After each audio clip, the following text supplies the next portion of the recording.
Kodėl šią studiją pavadinote Šaltiniu? Ačiū, geras klausimas. Man šaltinis asocijuojasi su gyvybe, su versme, o jaunimas tuo atveju tai yra mūsų gyvybė, mūsų ateitis. Tai šaltinis puikiai tiko šis pavadinimas šiam gyvybingam kolektyvui. Ir taip pat ten tokį truputėlį turime intarpėlį LT, tai būtent labai tinka ir atspindi, kad mes gyvename ir Lietuvoje ir ją mylime.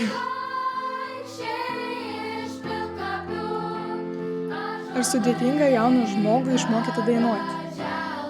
Būtent jauna ir nesudėtinga.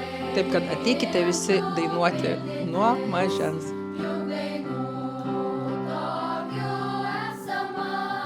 Ko norėtumėte palinkėti savo dainininkams prieš lipant į sceną? Dainininkams norėčiau palinkėti labiausiai tai šypsenos ir atsipalaiduoti, kad muzika ir dainavimas teiktų džiaugsmą.